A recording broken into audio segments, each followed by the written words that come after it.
Welcome everyone. I'll just say a couple techie things. You're probably used to me being a techie dude, so you kind of know the drill. However, first up, what do I need to say? Well, private message me if you do need anything tech-wise. Otherwise, if there's general questions, bring them to the chat and I can bring them to Jamie's attention if she's in the middle of something. We'd love if your cameras are on because that gives feedback both to Jamie on how you're doing, and there's a tiny bit of safety thing if something happens to someone as well. It's nice to be able to see. So very welcome to have them on. However, if you can't, we understand. Try and be in a quietish space or something like that. And it's also nice if you have headphones if there's people around, just to keep a little bit of confidentiality in case anyone shares anything that is sort of for outside this meeting. As you just heard and probably pressed on your screen, this is recorded. And so if you do ask a question verbally, just bear in mind that you'll be on the recording. It's not shared like with the whole world. It's just shared within this EYP teachers, trainers community. But that's just kind of worth knowing as well. And yeah, I think that's pretty much it. So bear in mind, this is recorded, private message me, and now over to Jamie, who will be leading this. Great, thank you, Steve. So hello, everybody. I'm Jamie. Good morning, good afternoon, depending on where you are in the world. It's lovely to see you and see so many lovely faces. So I've been tasked with the duty this morning to help you guys begin integrating the training that you've all been taking. And yeah, so I'm here at your disposal. But I think because this is the second session, and I'm guessing that some of you may have really taken a deep dive. Some of you may be just, dipping your toes in. And some of you may not have done anything yet, which is absolutely fine. All is welcome here. This is a learning space. And I'm learning just as much from you as you'll be learning from me, hopefully, and from each other. And that's the beauty of EYP, is that there's a lot of shared learning. But to begin, I was thinking I might take us through a little bit of a flow. A few different poses to kind of get us, in the embodied space to be here, and then opening the floor for questions around, facilitating EYP, teaching EYP, and those sorts of things. But as I mentioned just at the beginning, I was, if anyone who's logged on didn't hear, I was like, where is my summer? I'm in the UK and it's raining and it's cold. And as soon as I logged on with Steve, I did like, that's how I feel. So I would love for all of you to embody whatever you're feeling right now, just whatever it is. And of course you're all muted, so I can't hear the sounds you're making, but I'll assume you're making whatever sound feels good for you. So I'm just going to invite you, whatever is your embodied moment right now, go ahead and do it. So go ahead, and it might be peaceful, it might be loud, it might be crazy, it might be still, but mine is that's how I feel. It's and just kind of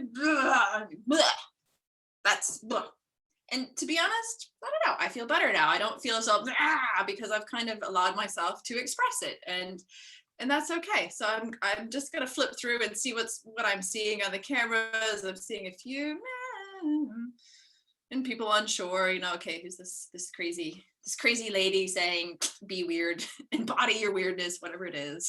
And that's, again, one of the beautiful parts of EYP, is that we can begin to embody lots of different things. We have these forms, these very specific forms that we have, but there's also lots of room to play and discover, and what you're feeling. Sometimes we don't have words to express what we're feeling, and that was kind of what I was feeling, so again, just another little micro learning there. Okay, so thank you for sharing, everybody. Okay, so what I was thinking, or what I was feeling into, is that it might be helpful for us to really enter into today, really enter into to the course, enter into this morning, enter into being here. So that's going to be a part of our flow, is this entering in, so we can all be fully present. And then from entering in, I'm going to take you through to warrior for focus and determination. So you can remain focused, you can remain here with me. And then also, that's trickling into your course, that you can remain focused and concentrated where you need to in your course. And then from there, you know, like that's all very serious, like entering in and warrior. These are very kind of qualities. Well, what about the enthusiasm? What about being really happy to be learning this and being here? So we're going to do a bit of enthusiasm to feel really good. And that's, you know, those three are quite high energy. And within that, I'm going to take you into self-care, because you have to really look after yourself when you're doing embodied work. It's especially EYP, a lot of bang for your buck, a lot of big feelings. And it's important that we begin building this muscle of self-care. So that's little flow that we'll do.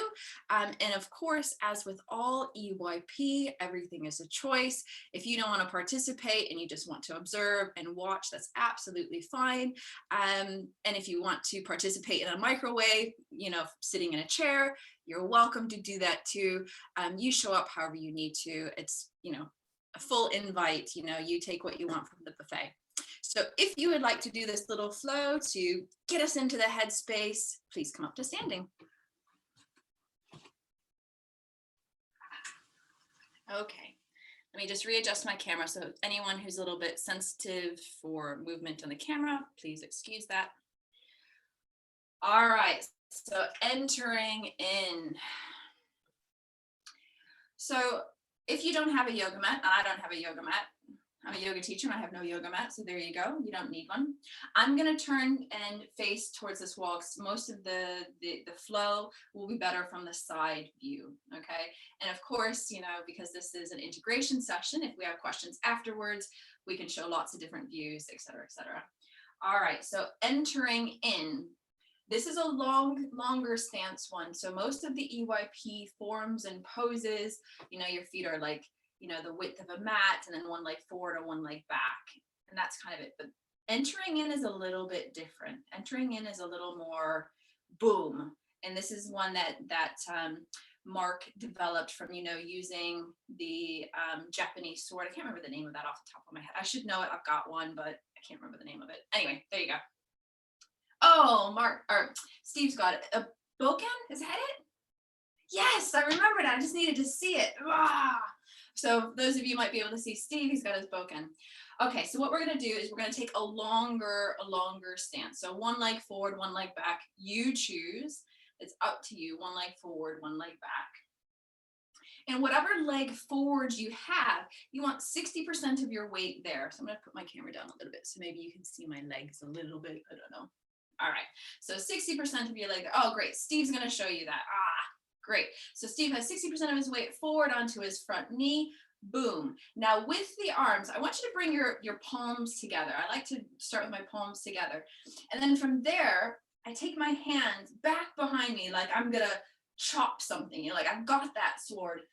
And as they come down in front of you, I'm doing this slow motion, as they come down in front of you, they're at about heart height. It's not up, it's not low, they're heart height. And the leg that's forward, that hand's going to be slightly forward, okay? It's going to be slightly forward. There's not going to be your hands aren't together, but there's not a huge gap. It's like you have that sword, fingers together. Okay, so this is entering in. Let's play with this for a moment so we can kind of get the feel of it. So Steve is showing the legs, I'm showing the arms. So go ahead and take your arms up over your head, and chop. Like you're entering in, and your gaze is forward. You know, you're entering into something. You know, you're moving yourself forward. So play with that and just notice where the hands and arms want to land. Again, you want them about heart height. You don't want them pointing down. You don't want them too extended forward or both arms straight. The arms aren't straight. There's a micro bend in both of the arms. Okay, so entering in. Let's pause here and entering in. Let's take a full, deep breath, whatever that is for you.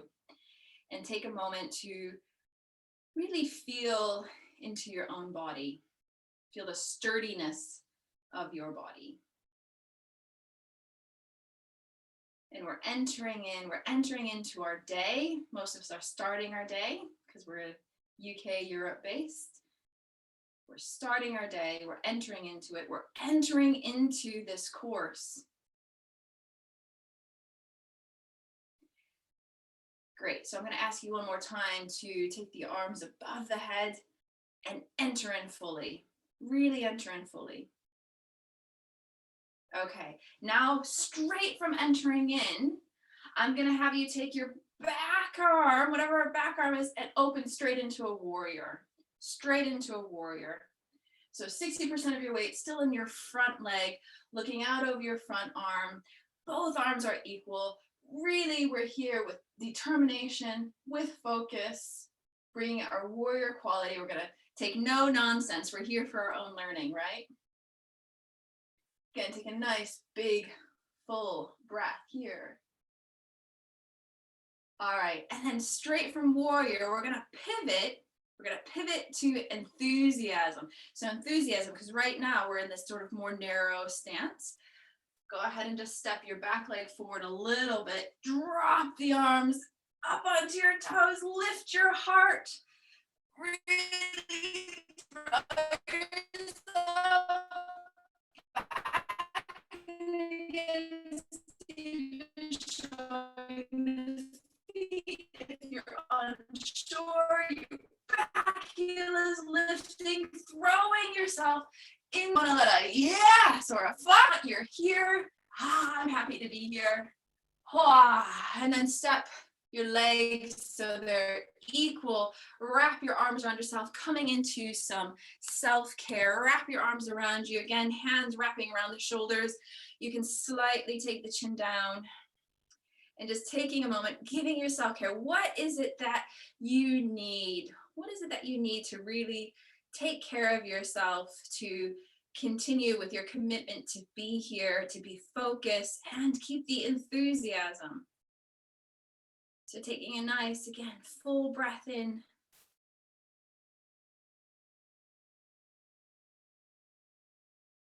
Great. And then when you're ready, just letting the arms go, and give yourself a little shake up. Move yourself however you need to, whatever you need to do. Go ahead and do that now.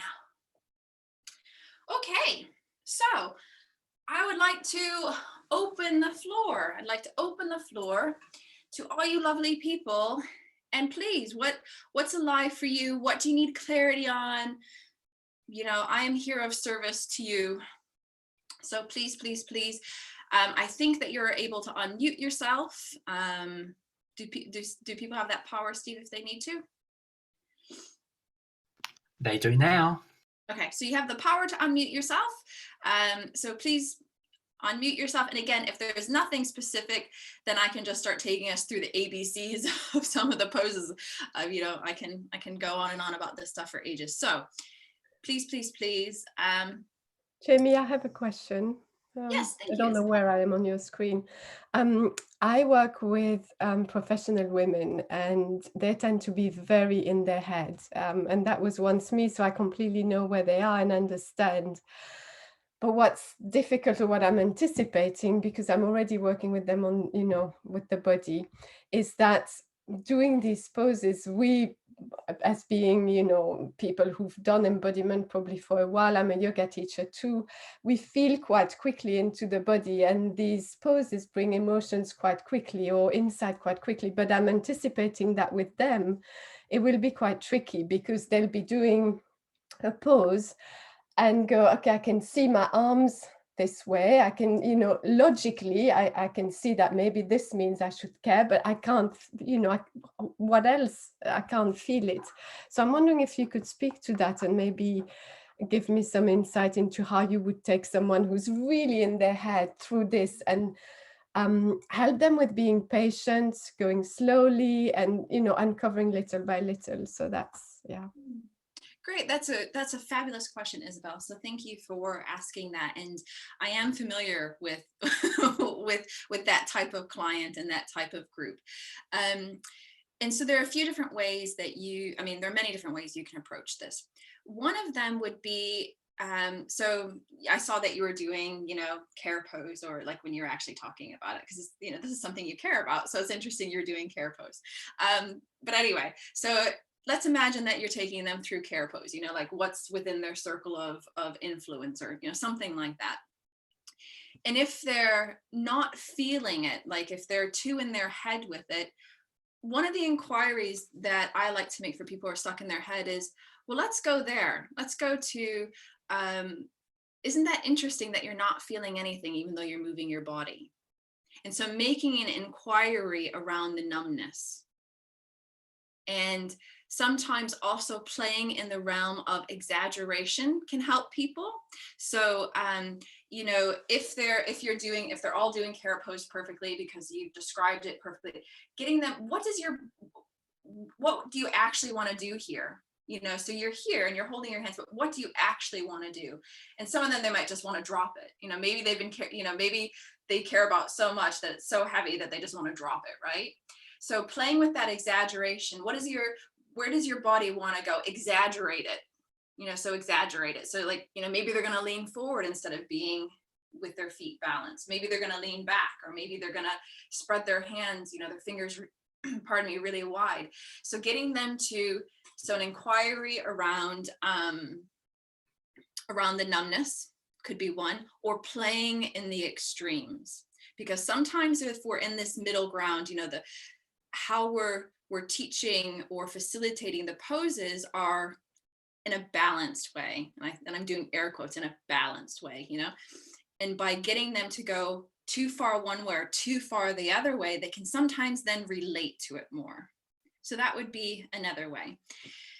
And then I would say thirdly would be doing simple things, like first beginning to get them to work with maybe breathing, you know, like simply, you know, they might not be able to feel anything, but if they have a hand on their heart and a hand on their belly, can they even feel their breath? Can they connect there? Can they connect it at the simplest level first?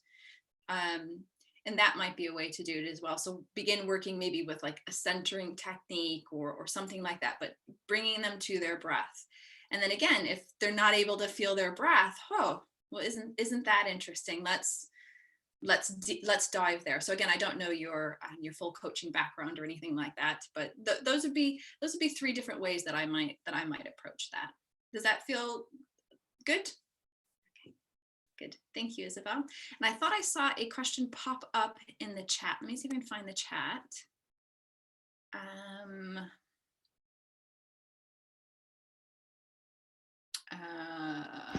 I can read if you can't find it. Yeah, I can. I'm scrolling. I'm like, okay. I think here it is. So I'm worried about getting it perfect that I end up not doing them in case I think I'm doing it wrong. Do you have any suggestions?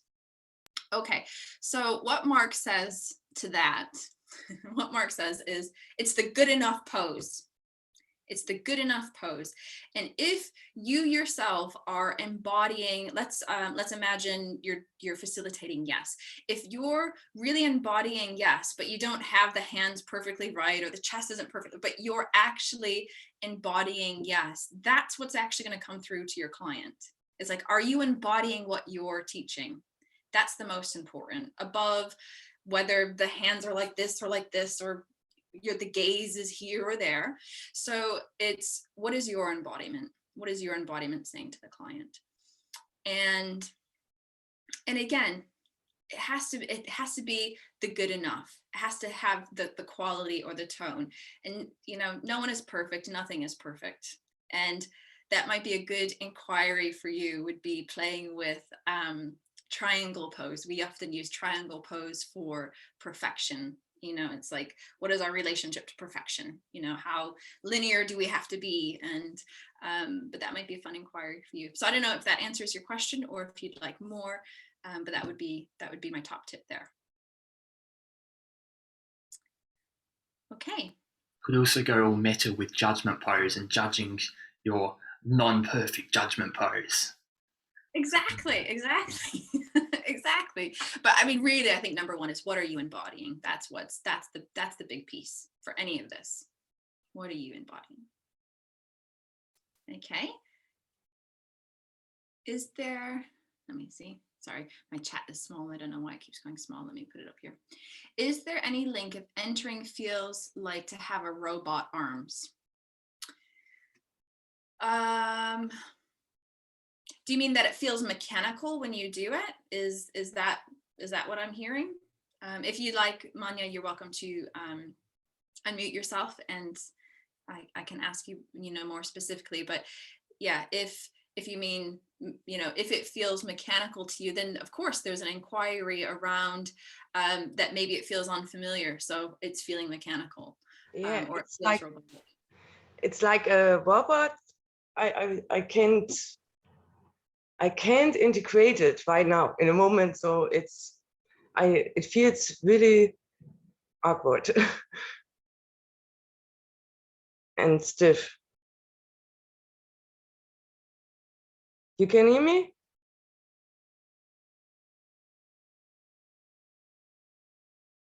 Okay, so well, that's that's usually falling in the range of maybe this is unfamiliar to us. This is an unfamiliar embodiment.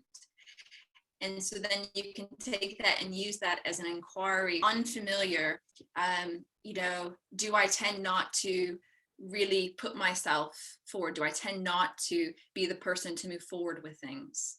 And so you can begin making these inquiries around the actual form.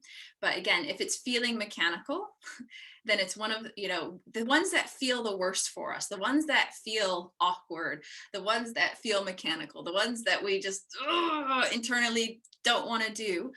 Those are the ones that we most need to practice usually.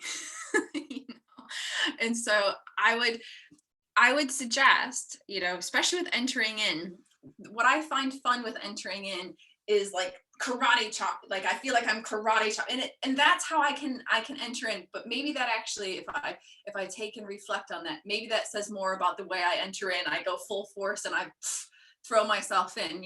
That says something about how I enter in, because that's how I feel the most comfortable doing it.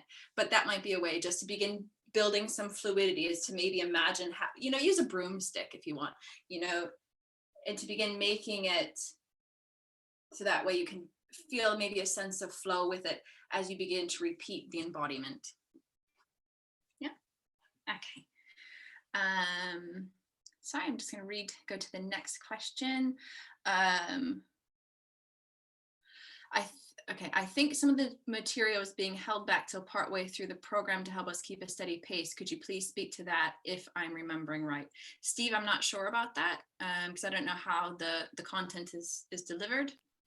Yeah, we'll come back to that one if we want, Karen. I think it depends on teachers and teacher versus the coaches one as well. However, generally what it is there's experiential stuff first, like there's a bit of an intro, then there's experiential stuff to just get people experiencing without being perfect about it. Then there's some technical stuff where it goes more distinct into it.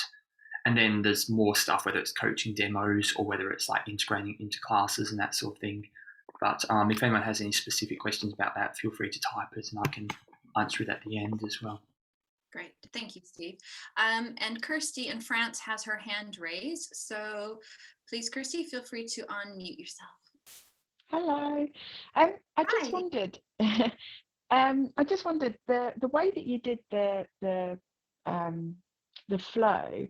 Would you work with the coaching client with an actual flow? Because obviously all the demos that we've seen over the free weekends and stuff like that, they've done more specific sort of individual poses and spoke around those poses rather than the flows. What would be your preference? How would you prefer to work with the coaching client, through flows or the actual individual poses?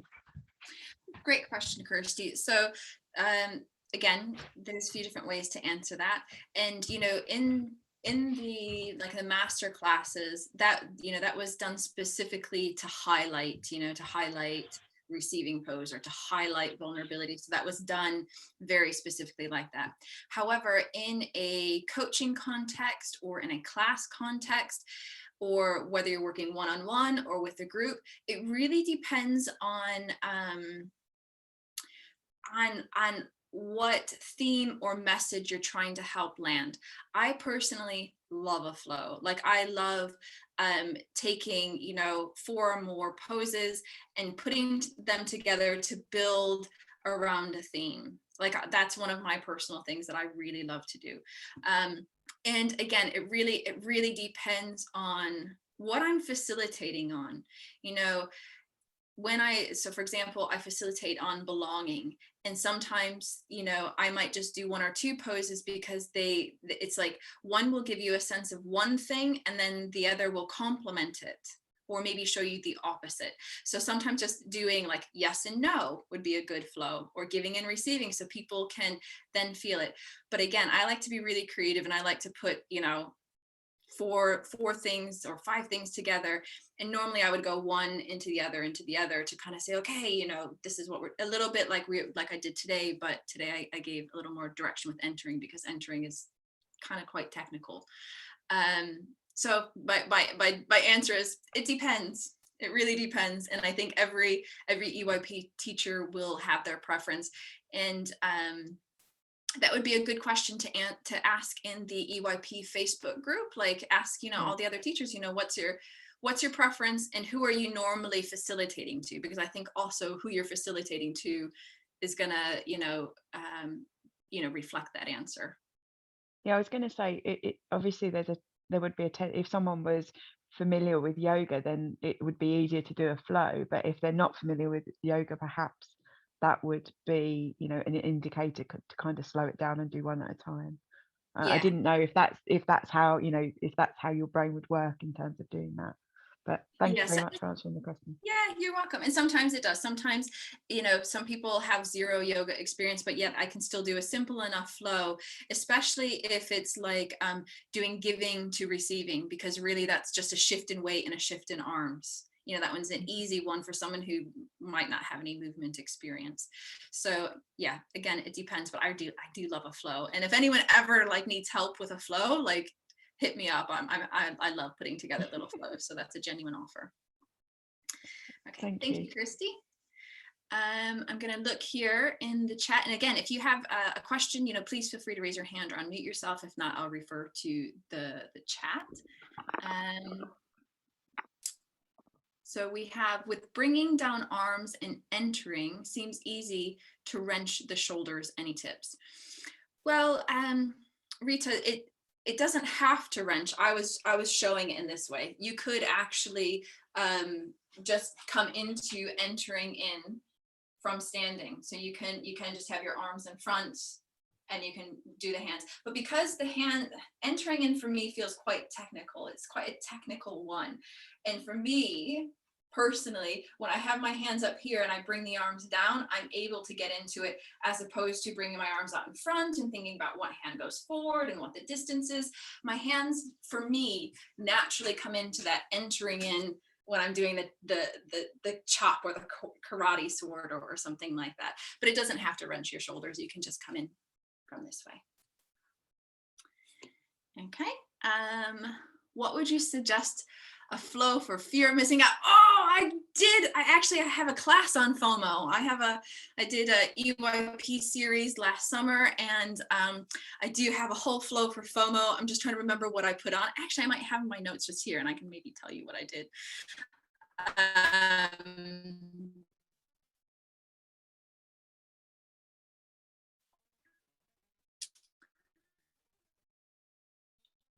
think I do. Give me 1 second and I will look at what I have, because I did have one on FOMO and talk to you about FOMO just from off the top of my head. So fear of missing out is, again, it depends on what's happening for the person.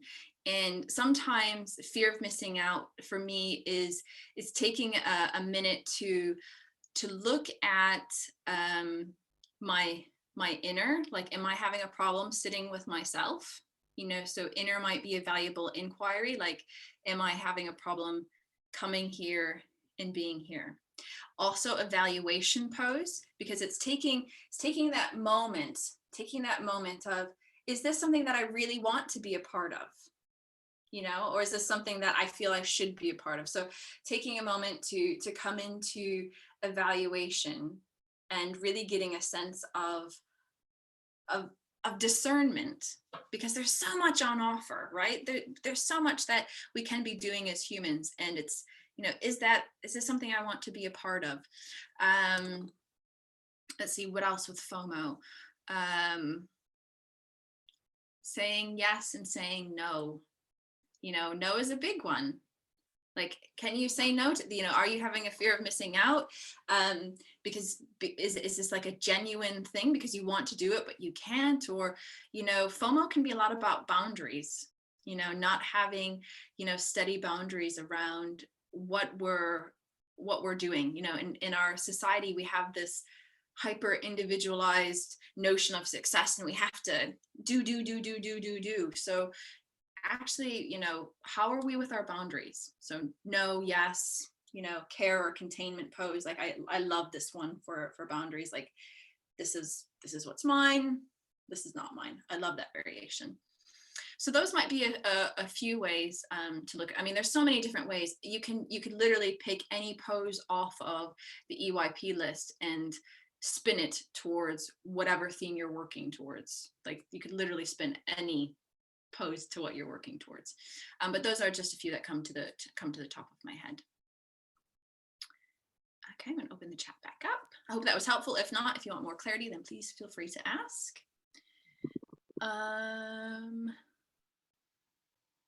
There's a couple postural type ones if you want to explore slightly with entering, for example, about hands, why they're not together or back or whatever, and stuff with bringing stuff and wrenching shoulders, and also enthusiasm, why it's not out here, like taking space-ish rather than down here. So did I do too much at once? So there are technical questions around entering and enthusiasm. Is that what I heard? Yeah. Okay, so with the entering in, what was the question around the entering in, Steve? Was it why the hands are? Yeah, why people can't have it here rather than here. Yeah. Okay, because if your hands, okay, let me see if I can. If your hands are here in entering in, if they're equal, first of all, because you have one leg back and one leg forward. Hang on, maybe I'll come up to standing. That's probably better instead of trying to do it, being lazy, trying to do it from my chair, right? Okay, so if you're here, you're squared off and you're actually wrenching that back. You're then wrenching this shoulder forward, and really entering in is more because it comes from the embodiment of using the book end. By using this, it comes from using this sword. On a sword, you have one hand forward, one hand back. So these are archetypal forms. Because they're coming from an archetypal form, you know, play with the variation. So the thing that you want to do, if this is what you want to do, play with it and notice, do you feel like you're entering in when your hands are like that? You know, what does that do for you? So when we have these questions about what feels more natural or more familiar, play with it. See why you want to do that. See what happens. But really, you know, hands are like this because it comes from the archetypal form of using the book and sword. So I hope, was that the question, Steve? Does that answer that? Yeah, something like that. And I wrote this in the chat earlier as well, but might be useful to keep in mind is all of these, we call them poses, but they're also kind of like movements. And so like, if you were moving in an entering position, like going forward, we naturally kind of are like this, right? We're not like squared off when we're moving. The same with anything else. So all of these are like a snapshot of a movement. So keep in mind what actually would feel natural if this was then put into a movement rather than just a snapshot of that. Great. That's actually a really great point, Steve. I didn't even think about saying it from that angle. And actually entering in, because actually all of these can be done in a movement, but entering in specifically, you can actually do that one. I don't have enough space to do that, but you can actually take yourself forward and walk, or I kind of like when I do it, I kind of like leap forward. So you can actually do that in a moving sense forward. Okay, and then there was a question around enthusiasm and the arms. Was it why you don't have your arms? Yeah, why you're not like jumping like this kind of thing. Okay, because with enthusiasm, it's like this upward motion. It's coming here from your heart. You know, it's like, I like to imagine when I'm doing enthusiasm that I have a string and it's attached to the heavens above, and I'm being pulled to do this. I'm being drawn up, to do this. And I sometimes even liken it to like the aliens are above me and they're like beaming me up from my heart. Like you can use whatever visual you want. And so to do that, actually, if your arms are here, that's not a beam me up feeling, having your arms out. Like you're having to hold your arms, you're having to hold your shoulders. But when the arms are dropped by your side, it's like this, I can breathe, I can open, I can lift. And the whole feeling around enthusiasm is this lift, this ecstasy. I like to call it the orgasm mouth. The mouth is opened wide and it's like, I'm here. And so, again, with any of these, make the mistakes. And I call it, make the mistakes, and, do the mistakes your body wants to make, and notice how that changes it for you. What does that quality bring to you when you do it like that? And, that's a great way to use with coaching as well, because we all have, these bodies and they all want to do certain things. And isn't it interesting that my body wants to do this, but, Steve's body wants to do that. And, Mark's body wants to do something else. And there can be some really great information in the things that our body naturally wants to do. There can be some really great awareness that we can find there. Okay. So Steve, if you can help me with, I'm interested to know how you work with the inquiries. For example, if you notice weight is back and entering pose, what do you do to explore this? Okay, so first, again, it depends on the context of how you're working with your client. So first, if you've taken them through actually, the setup, we often say, okay, I've got 10 people in a room and I've asked you all to do entering in pose. Isn't it interesting that I have 10 different entering in poses, even though I said exactly how to do it. So if you're doing it in a group, you can use it that way, get people to notice, because some people don't even realize. And it's in that moment that they can think, oh yeah, I am actually weighted back. But when you're working with a client, and say you're working one-on-one or even in a group, the insight is deeper and more profound if they come to it themselves. So I'll speak for myself. It's not my job to tell the person or derive meaning from what they're doing in their body. My job is to find intelligent ways to get them to notice the things that they maybe can't notice for themselves. So, if you notice that they're weighted back, you could just suggest, try weighting yourself more, try taking more of your weight to your front leg. You could just say something like that, and then ask them, does that change your experience? So you don't want to assume that because their weight isn't back, that it's because they're not entering in. So we never like to make these assumptions between someone is doing this, so it means this. That's not the case, because they could have just been running that morning and that leg is really, really tired, their hamstring or their calf or whatever it is. So it's finding gentle ways to kind of get them to have the awareness for themselves. Is that helpful, Fiona? And if not, please feel free to say. So how do you introduce the idea of trying a pose with a coaching client you've never done this type of work with before? So Emma, it's going to depend on what the context of your coaching relationship is. And it depends on what you're coaching them on. So if you're working with a corporate client, that might be a bigger stretch than someone who's with you for life coaching or intimacy coaching or something like that. And again, you can frame it as one of these things of, I've got this thing, let's try it. Let's try it, and don't believe me, believe it for yourself. And you can always frame it as, what, we get really stuck into, I've noticed we're getting really stuck in our head around this concept. We're getting really stuck in our head around this concept. Let's try something different. Let's try something completely different and see if that flies. So again, it really depends on the context of how you're working with your client. And again, Emma, if you want, to expand or have a dialogue, then please feel free to raise your hand or unmute yourself. I see Kristen with her hand raised. So yes. My question is actually to the topic before, where you said, for example, someone is leaning back and usually you're not supposed to. And then you said you're not supposed to indicate that that person is actually leaning back. But what would you ask instead? Or what would the hints be that you give to that client? So if they're back and they're meant to be forward, for example.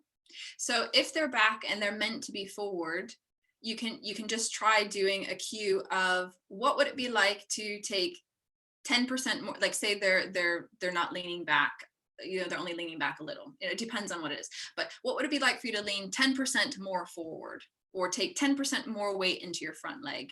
And if they still can't do it, then you, again, depending on the client, you can ask them first, is there an injury involved? Do they have any injuries? If they don't have any injuries and it's not a physical thing, then you can begin getting into, okay, so,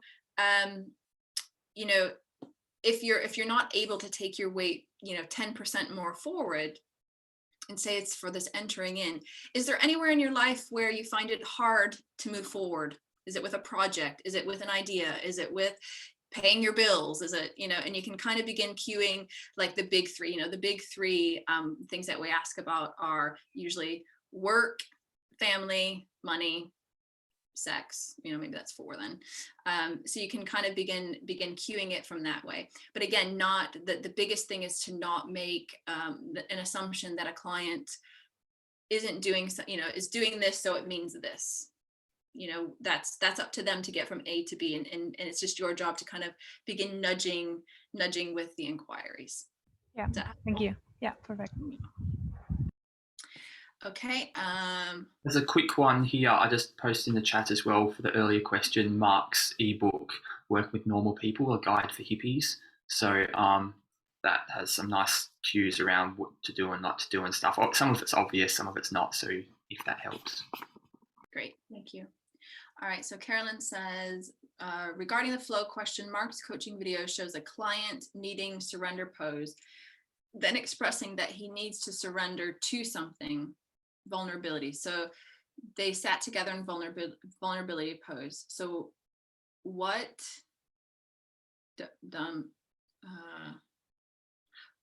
in pose might invite another pose, more improvisational, that pre-planned? I'm enjoying working that way in a one-to-one. So I'm not sure if that's a question, Carolyn. I think it's just more of a statement that, like, sometimes it's not pre-planned when you're doing sessions. Sometimes it just flows naturally and improvisationally. I mean, to be fair, when it comes to working with clients, I never pre-plan. It's not, you have to, from my point of view, it's, I have to facilitate to what's in the room, what's showing up. The only time that I would necessarily pre-plan is if I were maybe doing a group teaching or a group coaching and it was on a specific theme. Like, so today was integration. So I thought, okay, great. We're going to do entering in, warrior, enthusiasm, and self-care for integration. So if you're teaching on a specific theme, it's much easier to pre-plan, but I would really highly suggest, if you're, using this in a coaching context, to not pre-plan, to really teach to what's alive and what's happening in the room.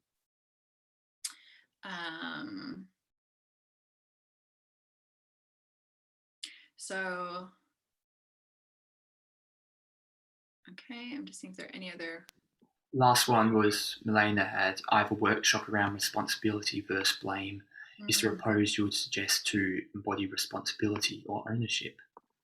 Yeah, so Milena, that's one that I kind of briefly did, which is for me, the first thing that, I mean, again, there are many different poses that you can use for this one. But for me, immediately the first thing that comes to mind is this care pose.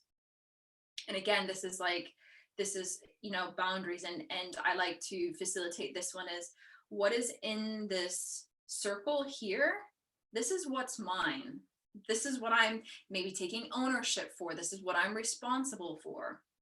And then there's the variation of flipping the hands of, That's not mine. Everything that's out here is not mine. Mine, not mine. And I even have clients say that, mine, not mine. So that's the very first one that kind of comes up. You could also use authority pose. Authority pose is a great one for ownership and having responsibility at like a very deep level. And I would say with responsibility and ownership, when doing authority, I like the coming from the heart. So I'm coming from here. This is my responsibility. This is what coming into your authority with that. May I also add another one there, Jamie? Of course. I'd like to play with that. I like support one as well. If you want to sort of play with how much weight or something you're responsible for, like in support pose, you notice, does this feel familiar? Does it feel like I'm taking on too much weight? I'm like sinking down, being weighed down by responsibility. Or does it feel like I could take on more? I actually want to lift more of a load. So that can also be another one with that. Yeah, exactly.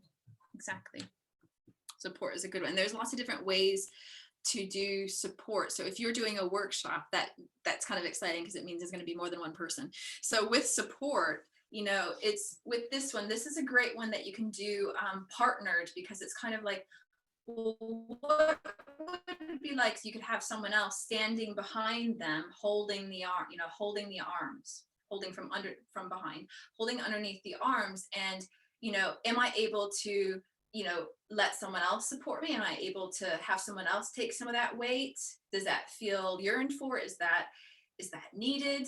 Am I resistant? Do I collapse into the person the moment that someone the moment that someone offers support? Do I collapse into it? So there are lots of different ways that you could play with that in a relational way too with support. And that's always a fun one. Great. Any other questions or comments or anything else popping up for anybody based off of what's been in the chat, based off of what I've said, what you've seen? I'm just gonna give people a quick chance to think. I also say this is actually recorded. A few people are asking, so this is recorded each time. It'll be uploaded to the platform and also shared in the Facebook group, so you can do it there. If no one has anything as well, Jamie, I think it might be nice to put breakout rooms for 5 minutes or so to let people just have a little bit of a discussion of how they're going and connect with some other people in the community. Yeah, that sounds great. And then that might, spur another question based on that. So yeah, Steve, if you want to put, if you're willing to go into a breakout room, obviously it's optional. Steve can set that up and then we can go from there. So yeah, this is an opportunity for you to speak to your peers and find out what's happening, what's easy, what's hard, what's going well, what's not going well. All right, so I'll open them. If you happen to be in a room with just like by yourself or with like hardly anyone, then I'll rearrange it. So you expect it to take 30 seconds and we'll come back here in 5 minutes, so 55 past. Okay, sounds good.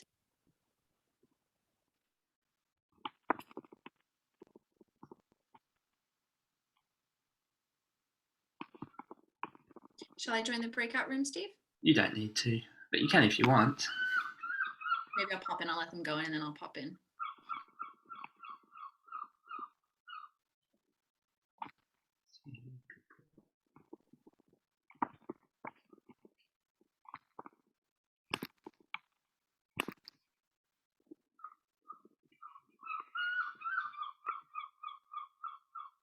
I love that we can hear the seagulls.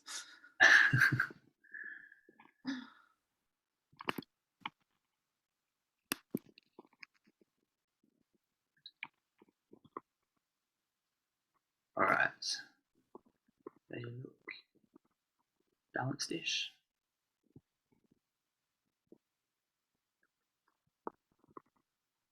All right.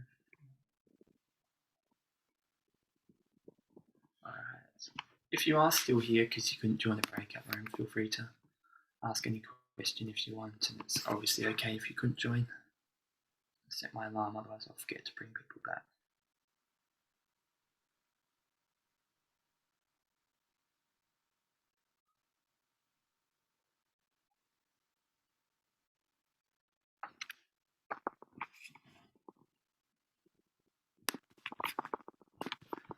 So the menu today, Jamie. Thank you, Karen. Well, welcome back, everybody. So I would love to know, was that ripe, with great insights, did that, create more questions or more inquiries, or did it help solidify things for you? I think we have about 5 more minutes. So, I'd love to maybe hear or see, a couple comments. And if there aren't any, then what I would suggest is for everyone to, to take a moment and what's your biggest takeaway from this hour? There'd be at least one takeaway, I'm sure, I hope.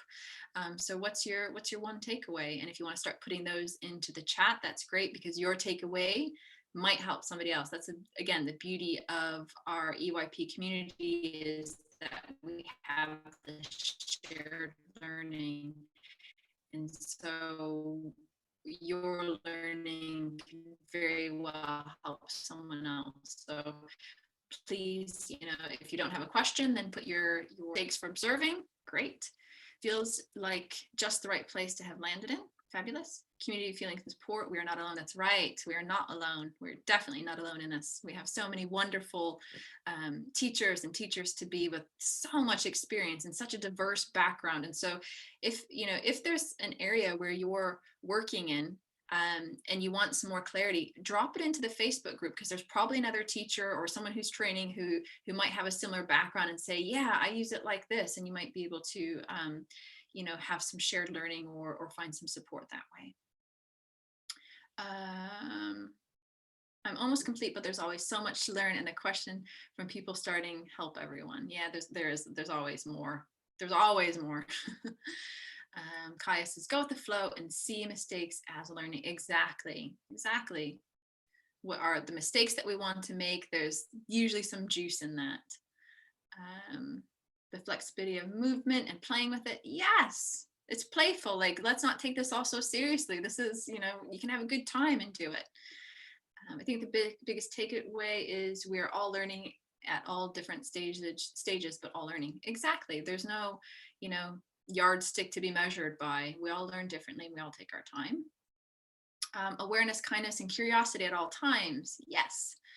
Interesting to think about the flexibility of the poses, using them with various themes. We'll explore that more. Right.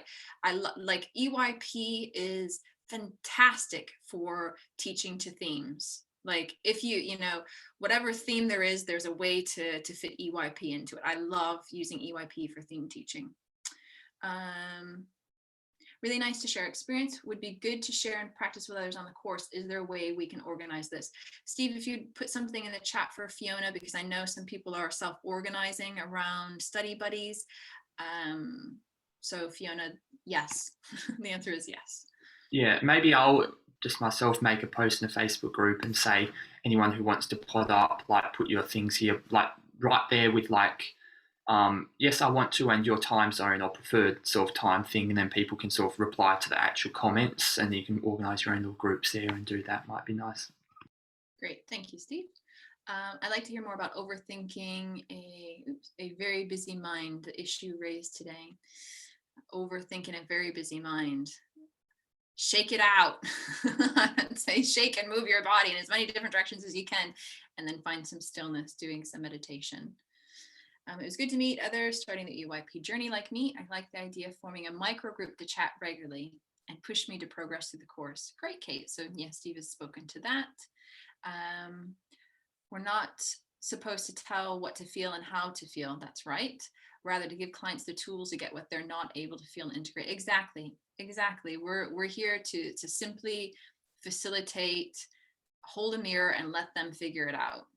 We can come up with all kinds of ideas about what's happening for them, but really they only know. And that's where their deepest learning is going to experiences. It doesn't matter that I haven't sort of. So Kirsty is asking about, I'm guessing, Corinne's class. Yeah, so that was shared in an email. I believe you should be able to access. Go to Karen's classes if if you'd like to. I think it's like 8 classes. I think it's till the start of August. Oh no, it's 4 in July. That's right. They haven't. Yeah, it's like 4 in July and 4 in September or something like that. I forget. Yeah, check the email or reach out on the Facebook group as well. Yeah.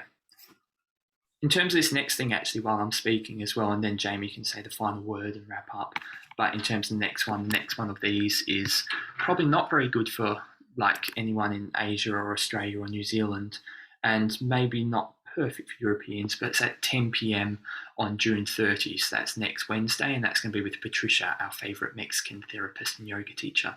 So that's sort of good for like the people in North America and South America and stuff. So that's the next one. There will be a replay of that as well. So 10 p.m. UK time, that is. Was that 5 p.m. Eastern time or something?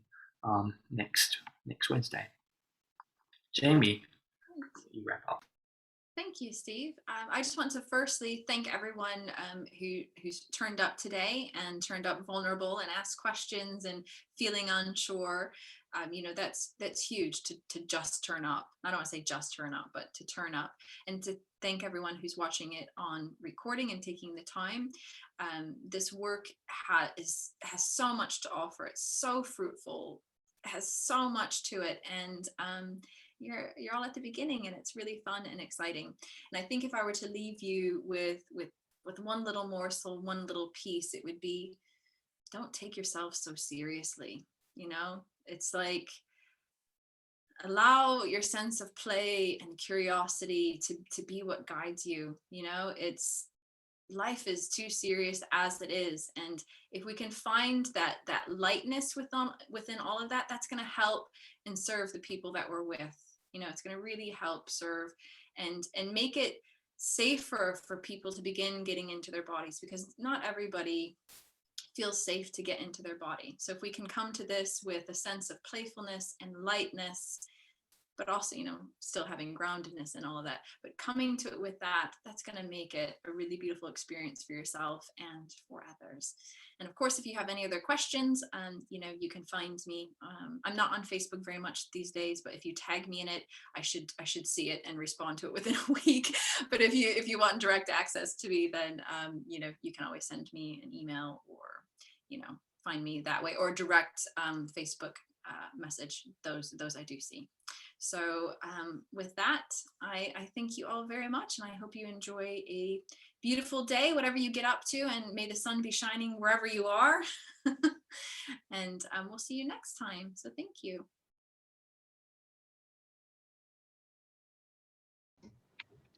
Bye. Thank Bye-bye. you. Thank you. Thank you. Bye. Bye. Bye. Bye.